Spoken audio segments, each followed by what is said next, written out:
Vamos lá, Andrezão, boa noite. É o seguinte, não entendi nada do áudio do cara, me parece que vocês estão conversando num grupo de WhatsApp, mas me parece que ele vai contra Mateus 28,19, pelo que você me explicou.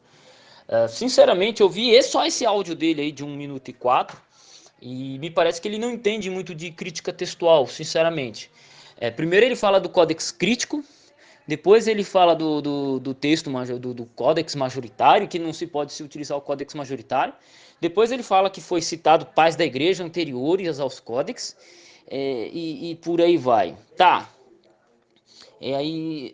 Foi um negócio meio confuso, foi meio confuso. Eu particularmente não entendi qual que é o posicionamento dele, se ele é a favor ou contra o uso de pais da igreja ou não. Ele usou um termo que eu não, praticamente assim eu desconheço o uso, que é códex crítico. O que seria um códex crítico, né? Porque códex é um modelo de livro. Então, por exemplo, você tem o rolo, que é igual aqueles escritos judaicos, quando a gente imagina um escrito judaico, o rolo de Isaías, o rolo de Gênesis e tal. E o Codex é um modelo de livro que a gente utiliza hoje, que quem distribuiu, quem tornou esse modelo de livro muito utilizado foram nós cristãos. Né? Não fomos nós que inventamos, mas no segundo século fomos nós copiando a Bíblia que passamos a utilizar esse modelo. Então, o modelo de Codex é um modelo de livro, né? E não necessariamente apenas o Codex crítico, né? Ele usou uma nomenclatura aí de maneira geral. Então, assim, e assim, Códex, quando você vê o termo códex na literatura da crítica textual, por exemplo, está se referindo àqueles manuscritos escritos à mão, antes da imprensa. Então, por exemplo, você vai ter o termo utilizado códex até os manuscritos do século XV. E você ainda tem um códex ou outro no século XVI, mas eles já não têm uma relevância crítico-textual, porque eles já passam a receber influência dos textos impressos, pela imprensa de Gutenberg, criada em 1455. Então, assim, quando ele fala códex crítico, me parece estranho, porque você vai ver na literatura da crítica textual e o códex não é utilizado para textos impressos, como o texto receptus, texto majoritário, família 35, Nestilhada de 28, quinta edição revisada, entendeu? Não é utilizado esse termo para esses textos gregos modernos, criados a partir da imprensa. Códex é utilizado apenas para os manuscritos antigos.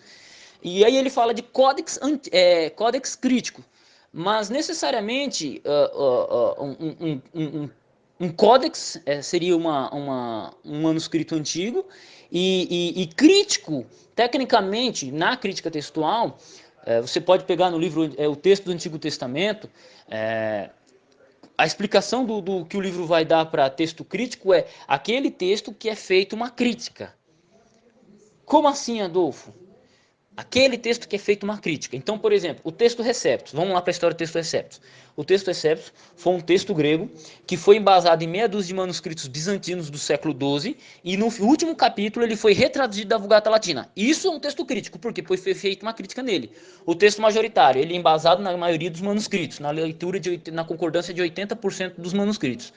Então, ele é passado à crítica. O texto eclético é utilizado os manuscritos mais antigos, como é o caso do Nestle Aland e da quinta edição revisada, que é o mesmo texto em si, usa-se o mesmo texto grego em si, a mesma metodologia, mas basicamente eles são basados em 6 ou 7 manuscritos antigos: Sinaítico, Vaticano, Efraimita, Beza, Washingtonianos, né?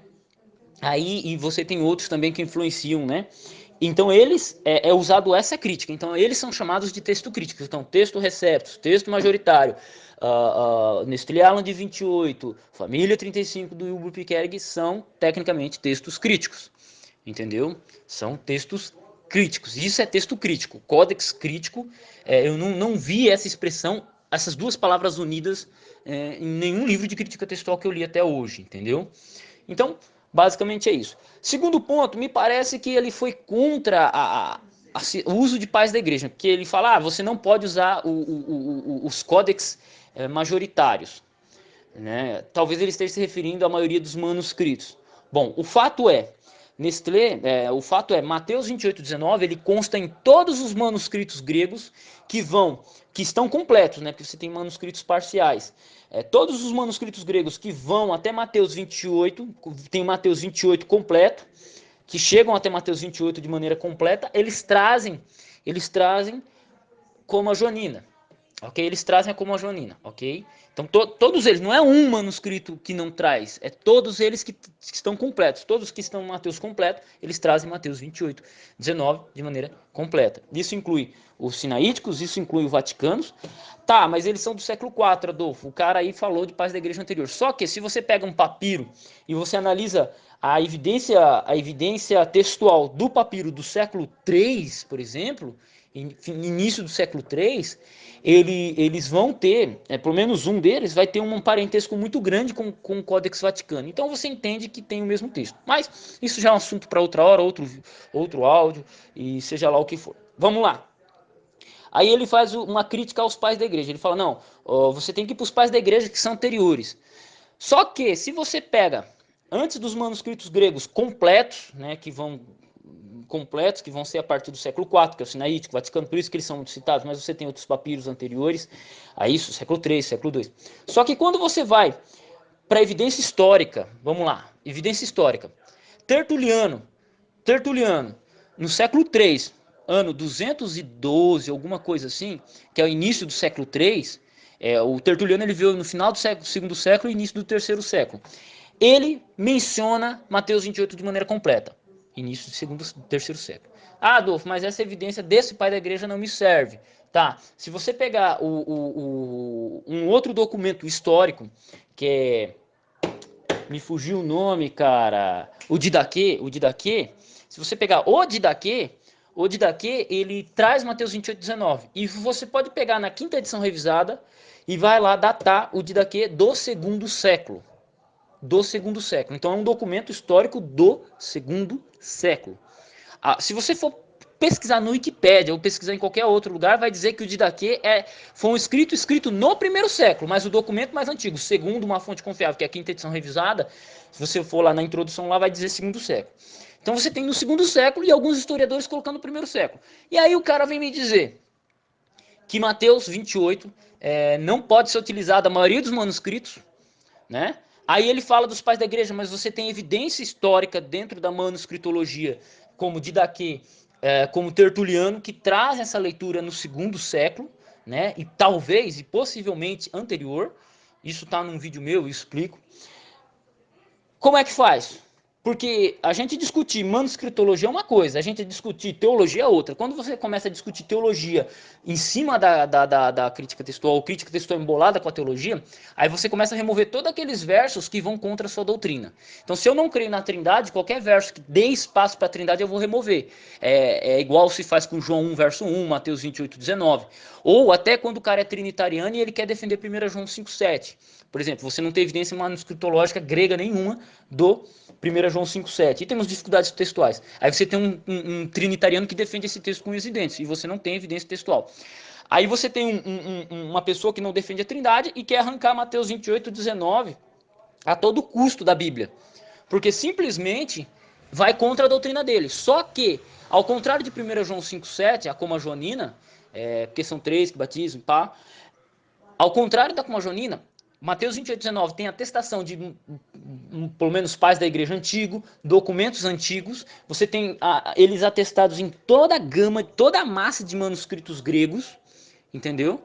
E você praticamente encontra em quase todas as versões antigas. Isso demonstra que o texto ele é aceito, ele foi aceito e ele tem atestação para isso, né? Mas, como eu não creio na Trindade, como alguns partem desse pressuposto, esse verso não pode ser existente, simplesmente porque ele não crê. E aí você sai da manuscritologia e vai para fé. E aí quando você começa a discutir fé, fica difícil, tá, Andrezão? Sinceramente, fica difícil, né? Porque você pode mostrar uma infinidade de documentos pro cara e ele não vai aceitar. Ele não vai aceitar. Então, além da confusão sobre termos técnicos aí, alguma coisa assim, eu vi que tem o peso teológico. E quando você vai falar de crítica textual, você tem que trabalhar com o peso das evidências.